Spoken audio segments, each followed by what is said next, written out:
Mr. Prince, you're one of the people I trust most about global affairs. You're constantly assessing the threat environment and intelligence. And I guess my question to you is, because this has been laid bare and these weaknesses have been exposed, are you concerned that we're likely to face not another Crooks, but perhaps a threat like you described, a team from a foreign adversary, a terrorist organization, trying to expose and exploit the weaknesses that now we've seen?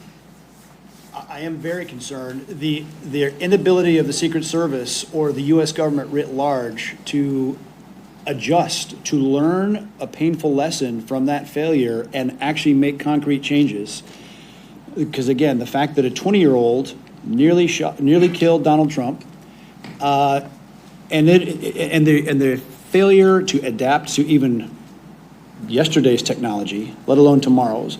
And when you see the step change of the ability to deliver precision fires at extended ranges, the lessons being learned on the battlefield of Ukraine, the ability for small units to deliver devastating precision fire onto any target, whether it's the White House, whether it's a motorcade, whether it's a president outside or even inside somewhere, is significant, and I don't think they have any idea what's coming at them. And what Mr. Bongino seems to have told us is they haven't learned the lesson.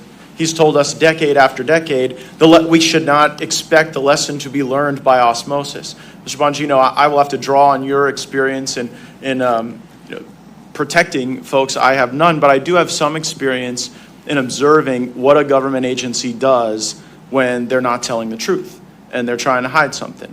And the pattern recognition always goes to some form of scapegoating.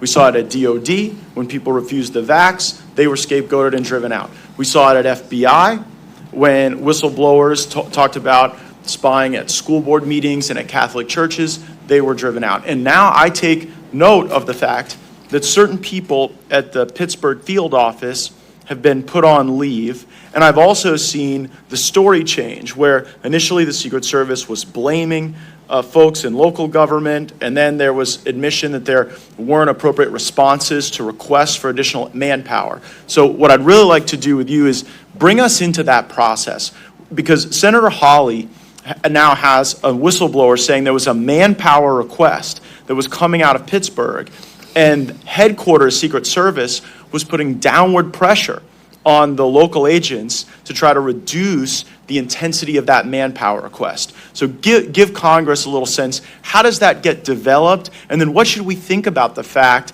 that someone is saying that headquarters was trying to get people to not make requests of enhanced protection? Well, I can give you an example from personal experience. I saw Senator Hawley's tweet.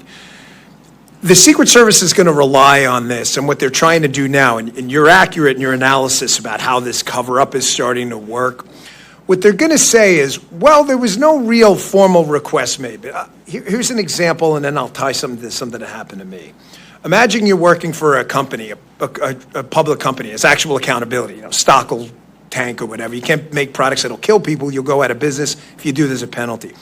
But imagine you're told by your safety guy, you're the CEO, and your chief safety officer says 50 to 60 times, hey, again, this widget has a defect, and if we put this out, it's going to kill someone.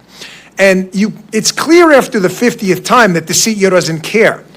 So when the 51st time you tell the product blows up, the CEO's going to say, well, he didn't tell me yesterday. Well, he didn't tell you because he told you 50 times before and you ignored him. So what they're doing now is Ron Rowe, the acting director, who is the deputy director, the number 2, who is unbelievably, again, got a promotion out of this.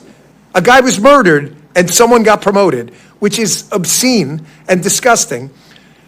He is part and parcel to this whole day-to-day ADPO, Assistant Director Protective Operations, Deputy Director, Director chain that makes management decisions. When they tell you early on, we are not doing this for President Trump, Congressman. We're not doing counter-sniper teams. We're not doing CSU. And then they say, well, on that day, we didn't deny assets. You didn't have to. You've been denying them for 4 years. I was told by a direct source, this is the quote, that at Mar-a-Lago, they were begging the DTD, the Donald Trump detail, begging for enhanced security. We can't secure this place like this. And one of the quotes from that one of those three people I just told you about was, we don't secure nightclubs. Really? What if a nightclub owner runs for president? You don't secure you secure whatever the hell they tell you to secure. That's not your job. That is what happened here. And that's what they're going to rely on. And that's where you guys, I think, have had the guts to take this on. Do not let them fall back on euphemisms and word games where they go, well, that specific day we didn't say no to any assets. Have you in the past? How often? Matter of fact, how many counter-surveillance teams have you actually dedicated? What percentage of Trump sites? How many CS teams? There's a story out there that was the first time counter-sniper Secret Service assets were ever used at a Donald Trump site.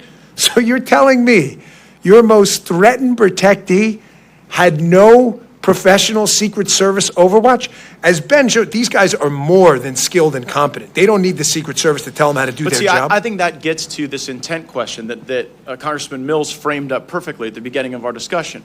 Congressman Mills says the key question here is whether this was your run-of-the-mill government incompetence or whether you see features of such just disregard for the duty at hand that you believe there's some malice. And in his opening statement, Mr. Prince says when the incompetence reaches a certain point, you can impute the malice to that. And what I think you have unique experience in is, well, like this culture of denying requests, like to Trump, or a circumstance where not even the Donald Trump detail, but the folks in the Pittsburgh field office who are not normally on the Trump detail were saying, hey, just based on this, we might need more, and they were discouraged from even making those requests, so they couldn't be denied. I think you can give us a lot of insight into the type of questions we need to be asking and of who to understand that culture, because like you think of the Secret Service, they're off with a number of protectees, yes, right? Of all kind of different profiles and different,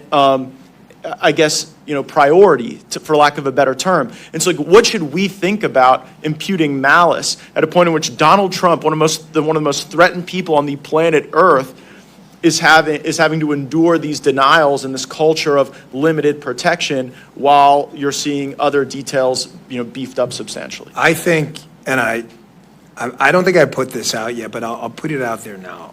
When I was there, it was definitely not a political enterprise. It just wasn't. I never once, working for President Clinton, Bush, and Obama, had anyone even remotely implicate a political motive for any decision whatsoever.